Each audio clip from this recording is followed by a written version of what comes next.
All right, Anne, welcome back. Thanks, Mike. Welcome back to you too. Yeah, so we're going in a completely different direction than last conversation where we talked about intimacy, and that was a great one. It was one of my favorites, truly.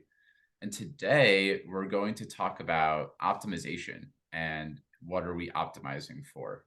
So before we hit record, I was just having this thought. I listened to someone on a podcast maybe 3 or 4 years ago, and they were very big in the optimization, like having the best health, having your schedule managed to the T, being really regimented with sleep.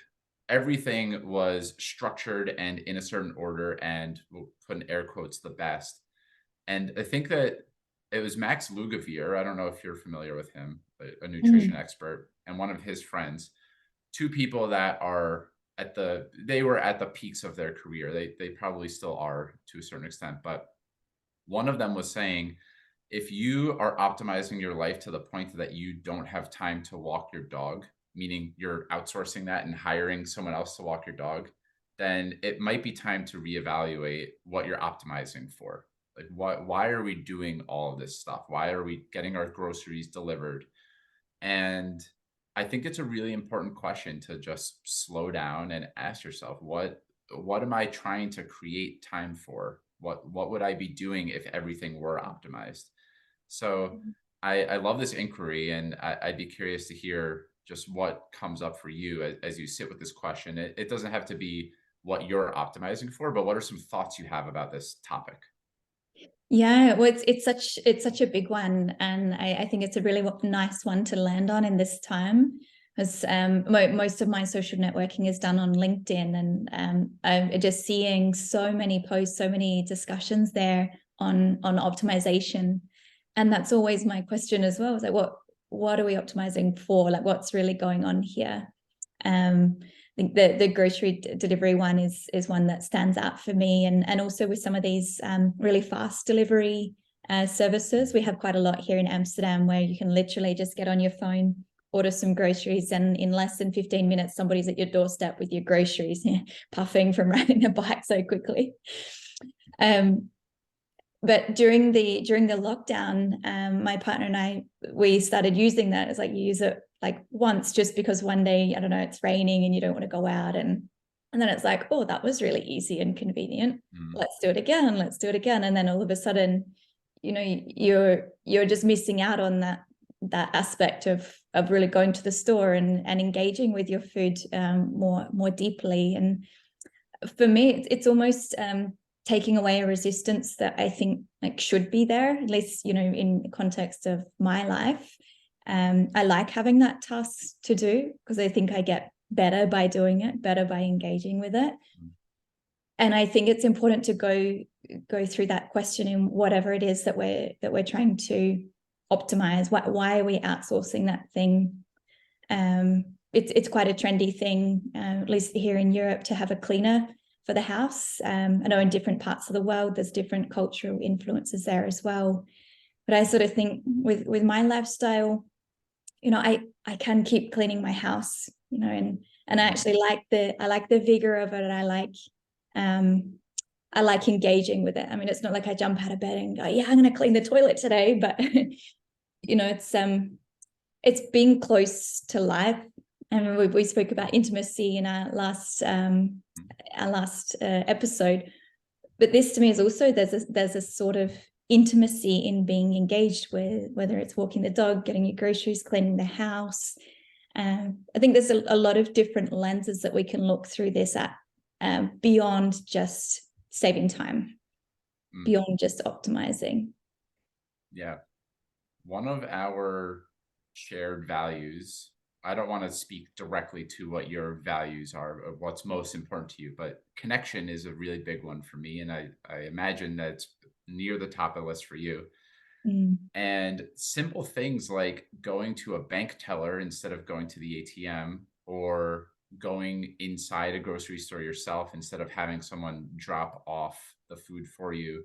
Those are simple daily ways that we can connect with people, that if we are trying to cram everything into this tight window of a schedule, we're missing out on so much of life. And there's so many different, maybe moral and philosophical things that we could discuss about this, because there's a level of, at what cost are we doing all this? The fact that groceries can be delivered in literally 10 minutes, that there's people behind that that are also just like running around like crazy. You said that there's a huffing and puffing that you're like, "Oof, okay," and then they go on and do the next one too. So I think about that, as well as the skill of delayed gratification.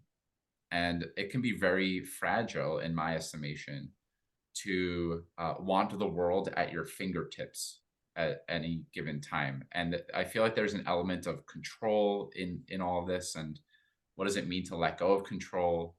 And slowing down is something that we've spoken about a lot, but something that feels, I think, really alive for you, and what I've seen in your content recently is like the art of doing nothing is something that Americans suck at. And I read the book Eat, Pray, Love recently, and my wife did too. So we recently sat down to watch the movie. I don't know if you've ever read it, but the first leg of Elizabeth Gilbert's Eat, Pray, Love journey is in Italy, and she's talking with a couple of her new friends in Italy, a couple of Italian gentlemen, about the art of doing nothing. And in Rome, in Italy, they're like, that's just the way we live. We don't have to convince ourselves that we have to do nothing. And in America, it's, you deserve this. You've earned a six-pack of beer for the day. You work hard for this. Mm. And so in other cultures, that's not necessarily the case. I imagine in Amsterdam, it's a blend of both, but it's interesting the way that it seems like the strong current of capitalism is that you need to be doing and producing all the Mm. time, and it's hard to let go and detach yourself from that. Yeah, yeah. I think you hit on so many important points here, like across the board. And it's kind of funny, you know, there's kind of a paradox I see in connection, because I think it's like we value, it's sitting right next to me, this is evidence, right? We value the connection that we have on these little things, right? But then we don't value the interaction we go and have with the person at the checkout or the bank teller, or, you know, whatever else. So we get rid of that. And I find that really interesting. It's funny, actually, just this week, my boyfriend showed me a really funny clip talking about the cultural aspects. It was a series of interviews with Dutch people. I think it was in the late 90s or so, talking about whether or not people would want to have a mobile phone. And there's a big culture here in the Netherlands, especially when the sun starts shining, because we're without it for so much of the year, that people will go out and sit on the terrace and just sort of soak up the sunshine and have a beer and just enjoy it. So they're interviewing these people on the terrace, and they're like, "Oh, what would you think about having like a mobile telephone with you, like a portable telephone?" And people are going, "Oh, that's ongezellig." Like, gezellig is sort of cozy, like when you're having a nice sort of intimate moment with somebody. It's gezellig, it's a nice feeling. But they would say that's like not cozy, not a nice feeling. It would sort of take away the vibe, and I don't need people to reach me all of the time. And it was just so funny just to go back in time and see people like, nah, well, we don't value that, like, don't want it. And now you go and look at a terrace, and, you know, a lot of people that you see there are just looking at their phones, even if they're in company. So it's really quite pervasive. And so even though we say that we value connection, it's like, well, somehow their connection on the phone has become more valuable. But I think something really important that you said is this axis of control. And that's what I find really, really interesting, because when you're doing something through your device, it's like the thing that you're interfacing with is sort of not personified anymore. It's sort of dehumanized. Yes. Whereas when you go and interact with humans, you actually have to think a little bit more, and you have to feel a little bit more, and leverage different skill sets. And that becomes challenging, I think, more challenging the less that we do it. So I think one of the dangers in optimizing things too far is we're losing these little micro opportunities to engage our humanness. And I think that's quite scary. I mean, we talk about AI, the potential of AI in becoming sort of human and breaking out. But what about the potential of humans to kind of become like machines? I think that's really scary too. So there's so many things that this topic touches. It's a pretty big topic, actually. It's a huge one. We could go in any number of different directions, but a parable that I come back to a lot, which is being evoked in this moment for me, is the fisherman and the businessman. And I don't know if you're familiar with this parable, but I'll just go for Go it. ahead. Yeah, Yeah. I have heard it, but I'd love to hear it again. Yeah, so Mm. I'll do my best. I'll take my best swipe at it. So there's a fisherman who goes out, gets food for his family by the beach, and he gets fish every day. And when the day's over, he comes back with whatever fish he caught in the day, and he provides food for his family, and they all relax on the beach together and enjoy a pretty simple but a really nice meal together every day. A businessman comes in and says to the fisherman, "Oh, well, you need to scale this out. You need to like get more people to you'll have like 10 people work under you and they'll all have boats and they'll get fish. And eventually then what when they start doing well, then you can have a big factory and you'll have a whole bunch of people. You'll make all the money in the world and you'll have a really thriving business." And I might have missed a couple of elements in the parable, but ultimately the punchline is the businessman or the fisherman says to the businessman, "So what would happen then if I had all of this and I'm generating all this money and producing at this level?" He goes, "Well, then you can relax on your boat and you can go fishing and then you can have a nice dinner with your family and where you can just relax by the beach and do the same thing the next day."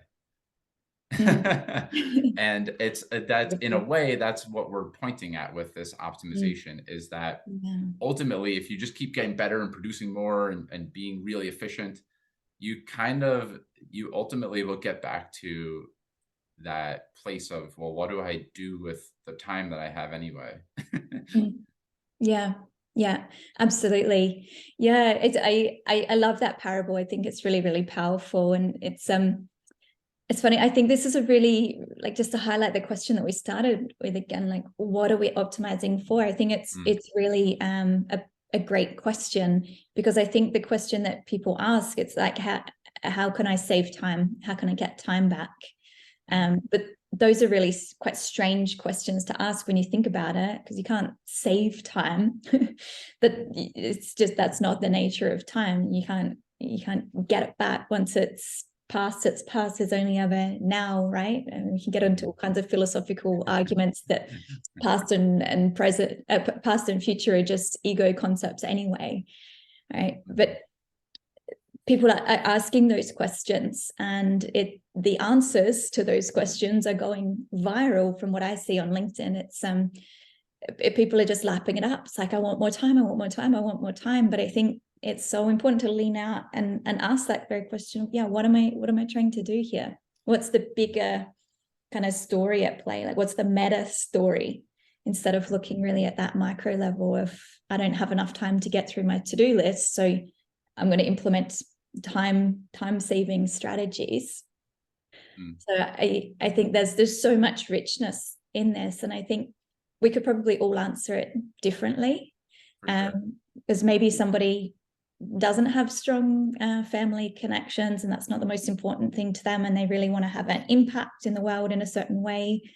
And so maybe they really are trying to optimize towards producing more or having more impact in some sort of way in a professional sense. Maybe Mhm, other people are really like, yeah, I have a work-life balance kind of type question. It's like, well, I'm optimizing to be more with my family. So it invites sort of different strategies, if you like, to be considered, rather than just, yeah, okay, getting my groceries delivered will save me half an hour a week, or whatever it might be. mhm, It's really a different equation that we start looking at if we ask those questions a bit differently. mhm. Mm. Yeah, very much so. I think one of the things that's coming up for me right now, and then we can see where it goes, is there's also I think there's a time and a place for let's just say I'm taking on a big project for the next 4 months or so. Like, how do I look at this part of my life versus maybe the 4 months after that, where maybe I want to rest more or be more present with my family? And it hits every single person, every individual very differently. A professional athlete in a lot of ways has to be thinking about these questions of how do I optimize my time, or a celebrity that, an actor or actress or something like that. People that are in demand, and if they aren't working at their craft really hard for any amount of time, then there's other people that are going to be doing that. Mhm. So it does, but ultimately, though, I will say it does come back to, well, what am I optimizing for? If I like, that comes at a cost. If you want to perform at that level, it's going to affect your family life. It's going to affect your health, probably. Even Mhm. for athletes, that they're pushing their body beyond what is maybe natural for a human. So, what if I sit and ask myself, what am I optimizing for? I don't necessarily have a great answer, but I do know that I really value that me and my wife sit down for dinner, for a fresh cooked dinner that has grass fed, grass finished meats. And if it's eggs, it's pasture raised, and everything's organic and really healthy. And I know where the food is coming from. And I want to be a very present father. So I want to have the spaciousness of time. I want to be there for all of my future children's whatever they're doing, sporting events, theater, art, anything that they're interested in. I want to be there for them. I want to have time to go for long walks where I don't have any agenda. I want to have time to create. I want to have time to, if I want to get lunch with a friend for 3 hours, to do that. Mhm. That is way more important. That's more life sustaining for me personally than cranking out, making 10 figures or whatever, 7, 8, 9, 10 figures, whatever's being sold as the ultimate ideal. That's not what's most important to me. So what I'm optimizing for is, given the amount of time that I ideally want to work, what do I love doing that I think can generate results for other people? But how can I do that without overextending in a way that I'm not taking care of my health, and really connecting with Ari, my wife, and with connecting with my friends, and just spaciousness is something that really matters to me too. Yeah, beautiful. Well, thank you for sharing that personal example. What stands out for me as you describe what you're optimizing for is what you said before around connection as a value. Mhm. Yes. And I think that values lens is really helpful here. It's like what do I value? What really is important? And that's probably going to come up in that optimization question. So I'm not surprised that that's your answer.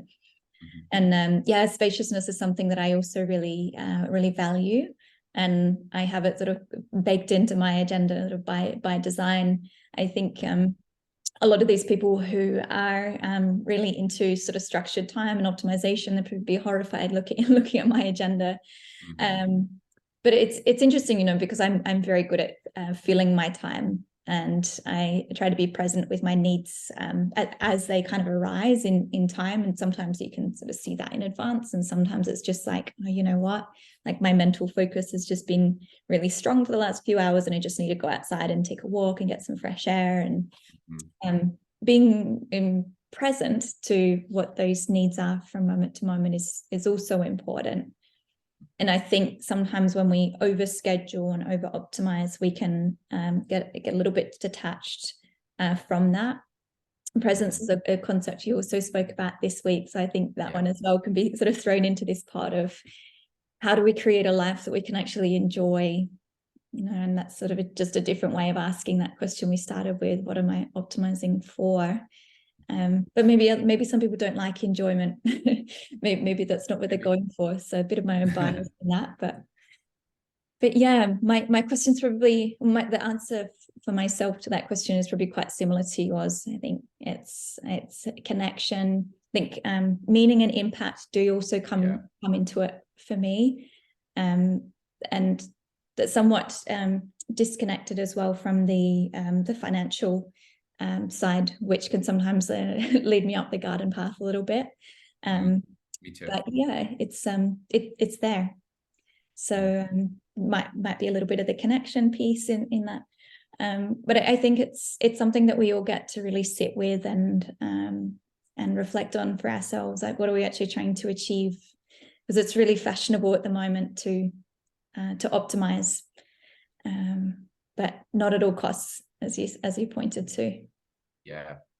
Well, I wanna underline right now, if it isn't already clear from our conversation, just the importance of having clear, if not values, guiding lines that are what matters most to you.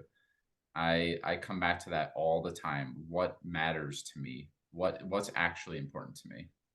Mm, And I think that also something I'm wanting to name here is with regard to presence, there are there are lots of different ways that we can bring ourselves into the moment so that we're not chasing time, like trying to make time back or however whatever messed up way we might look at mm, time. And I think that meditation for me has been the most consistent shifter of the way that I am perceiving time and able to be in touch with what matters to me. If I slow down and just close my eyes for 5 minutes and check in, like let my thoughts run if they need to run, and check in with my body and like just really pay attention to my breath and my heartbeat, that if I, before that, I'm coming from a place of lack or I don't have enough time, it just feels like everything slows down enough that there's more possibility available. And so, even without going into the whole overarching what's most important to me, what matters to me, I need clear values, I need spaciousness.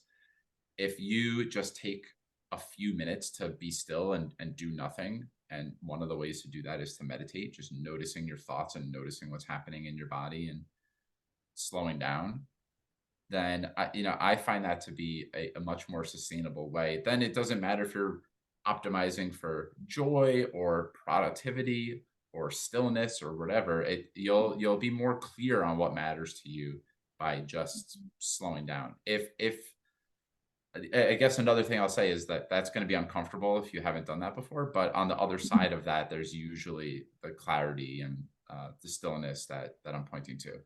Mm, mm. It's so interesting the way that you describe that, because it's just as you were speaking, it's almost sort of been neon signs for me. Like, there's actually almost a solution here in that what if we all optimized for presence? Hmm. Mm, Like, yeah. what if we all just used our resources to be where we were in that moment? Because what I find also when I'm in the coach's seat, working with Mm, somebody, is part of my job is to help them get into a state of presence with themselves, so that they can. It's not just me asking the questions, but they can ask themselves better questions and find the answers inside of themselves. Right? It sounds very cliche and poetic, but it's kind of how it mm, happens. Um, but yeah, it's a challenging thing in this modern day, and all of these demands on our time and attention. Maybe attention's even more relevant than time here. yes. um but really, that training that ability to be present in wherever we are, and have focus.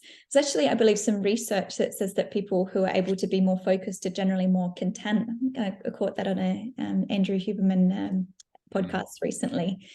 So I think that could be a really interesting exercise, that, as you said, it takes off the pressure of, am I working with my values? Am I working with this bigger story? Sometimes people can be a little bit put off with that. So I'm glad you bring that in and name that. But perhaps just being where we are, and yes. and staying connected to ourselves in whatever we're doing. Whether Yeah. that's working a 16-hour day, or having a spacious day, which is kind of rhythm of going in and out, it doesn't really matter. But what I'm curious what might emerge for different people in different contexts, if they really start to optimize for presence. Mm, yeah. It's a beautiful thing. And I've never thought of presence as being something that we optimize for. But nonetheless, I think if we are all orienting ourselves that way towards what is the present moment calling from me right now, or what's disrupting my presence, and just really orienting to how can I be exactly where I am right now. Then a lot of that other stuff, it seems to take care of itself. That I have found that to be true for sure. Yeah, absolutely. Because I don't think that that rules out things like, being good at planning, for instance, because For if you sure. can if you can direct your full presence into a planning exercise that's future oriented, I'm sure that's going to be a much better quality plan than something that's created without that sense of presence to the Mhm. task. So I do think it's a concept worth playing with, and um, yeah, it just dropped in as you were speaking. So it's something I want to give myself homework for as well, Yeah. to play with that idea. Go, am I optimizing for presence? Mm. So I'm in touch with, there's an example that I want to share, but I want to ask you first before I share. Is there an example or any moments where you were optimizing for presence that would maybe a story that illustrates how this might have showed up for you? Well, I think that one of the ways that it's probably more the deficiency of presence that shows up sometimes when I'm Yeah. trying to get focus for a task, and particularly if it's a screen task. I just feel like I'm somebody that functions better when I'm not behind a screen, when Hmm. I'm walking out in nature, in the parks, or even just riding my bike through the city. But sometimes I really just sort of force myself to stick at it. But actually, I'd probably be better off really just doing like a 5 minute walk around the block and Hmm. just Hmm. just noticing things and just looking at things, and just no podcast, no nothing, just taking those 5 minutes rather than sitting in front of the computer for an hour, and the time has elapsed. Try and speak factually, but I haven't got done what I had anticipated to get done. And I know then when things aren't just sort of flowing, that I probably have a presence deficiency. So Hmm. that's something that I try and keep tabs on, but I'm not always good at really sort of cutting and going, no, I need to go and distance myself and then come back. It's something I can definitely Yeah. improve on. Me too. And it reminds me of when we spoke about check engine lights, where Mm. there's kind of internal markers that indicate, oh, I'm not present right now. So what do I Mm. need to do to orient myself back to the present moment? And like you said, it might be going for a 5 minute walk. It usually, I don't think I've ever heard one person regret going for a 5 minute walk outside. Yeah, no, So absolutely. I I have an example that's coming up for me because it's one of the, it was just a very simple encounter, but if I was lost in my thoughts, it would never have happened. So it's probably 2 months ago. It was a Friday afternoon, and I went to this market that I love in my area to pick up food to make for dinner. And as I was checking out, there were a couple of other employees, not the person that actually checked me out, but there were a couple of other employees who were kind of shooting the breeze and talking about like it's Friday, we're gonna go Mm. out later, can't wait. And the cashier that was helping me said, "Oh, it doesn't really feel like a Friday." And she kind of just said it to herself. And I imagine a lot of the time I wouldn't have engaged that thought. It was just her speaking out loud. But because I felt really centered and connected. I had a great day earlier that day. So I think I was coming into it with like feeling really at my best. I Mm. was genuinely curious and present to that moment. And I said, "Why doesn't it feel like a Friday to you?" And she said, I don't know. It feels like it's earlier in the week. I'm not really sure." And I stayed with it. I was like, "Oh, why does it feel like it's earlier in the week?" And she said, "Well, I'm really having a tough week, actually. I can't believe I'm just going to say this to you, but I broke up with my boyfriend, and I've been having a really tough time at school. And, she's college age. And, she was just sharing with me that it was a hard week. And I said, "Oh, I'm really sorry to hear that, but I'm glad that you feel that you can share that with me, because I know what it's like. I've been in relationships that ended before, and I had a really tough time when I was in college too. I really was finding myself. I had a tough time." and she really appreciated it, and we connected. And I think that it's easy to brush by those moments if we're trying to like optimize for, I've gotta be back home in 15 minutes so then I can work on this thing. And what I was able to really just, I noticed that something caught my attention in a way that if I wasn't present, I would have, like I have a million times in my life prior, I would have just brushed by her and been like, oh, that was weird that she said that, but whatever. Do you know what I love so much about what you just shared, Mike, is the orientation towards somebody else as well. Like, I think this is also just evidence of pure compassion, and compassion does require presence. And so if we're to be sort of generous of spirit and make ourselves available for those things, we just have to have that presence there. As you said, that could have been something that you just let kind of slip by, and whatever. A lot of people have experiences where they feel like it's not Friday, but it is, whatever. But you didn't. You stopped and picked that up, and I think it's really beautiful. And I think that's part of the trap of the optimization thing, and maybe even the trap of trying not to optimize too much. Is so much of it's quite self-focused, and it's how can I optimize my time, or how can I make sure I have enough peace and spaciousness. But yeah, really being available to engage in that. Jason Gutman says it really well. It's fierce interdependence, right? It's a concept that he's talked about quite a bit on LinkedIn, and I really love that. So perhaps presence is the gateway to that. And so I really so many things I love about that last part. The fact that you're name dropping Jason Gutman, who I believe you connected with through me, and fierce interdependence. Yes, please, more of that. Yeah. Maybe we need to get him on as a guest speaker with us, actually, to chat about that. It's something that I picked up from him, and I just love that concept. Because as I said, there's a lot of orientation happening out there, and it's sort of a bit of a rebellious thing to really go, how can I actually optimize my life to engage with other people, and to make their day better, to check in and see how they're doing. There's so much beauty and so much richness in that. And I actually think that that's part of the antidote of making sure that humans don't turn into machines.